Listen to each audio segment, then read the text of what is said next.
নমস্কার, আমি রুদ্রশক্তি আখড়া থেকে ভৈরব পশুপতিনাথ বলছি। বর্তমানে আমাদের রুদ্রশক্তি আখড়া চ্যারিটেবল ট্রাস্ট তার পক্ষ থেকে আজকে আমাদের কিছু দুস্থ মানুষের সাহায্যার্থে শীতবস্ত্র দান। তা আমাদের বিভিন্ন জায়গা থেকে আমাদের এই দান পৌঁছে দিয়েছেন।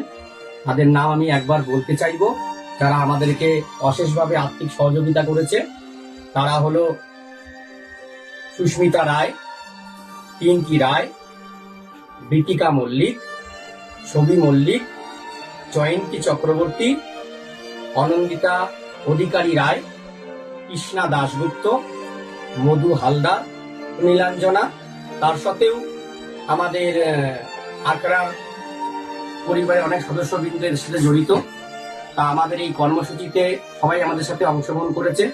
আশা করি রুদ্রশক্তি আখড়া চ্যারিটেবল ট্রাস্ট বর্তমানে যেহেতু আমাদের একটা এনজিও, তা আমরা চাই আগামী দিনে আরো বিশেষভাবে অন্যরকম ভাবে কাজ করতে চাই। তা এই কাজ করবার জন্য সবারই সহযোগিতা দরকার। যারা মনে করবেন যে আমাদের এই ট্রাস্টের সাথে সদস্যপদ নিয়ে বিভিন্ন মানুষের কাছে পৌঁছে যাবে আমাদের দান, তা এই জন্য যারা করতে চান তো অতি অবশ্যই রুদ্রশক্তি আখড়া চ্যারিটেবল ট্রাস্টের সাথে যোগাযোগ করবেন। আমার করজোড়ে করে মিনতি রইল।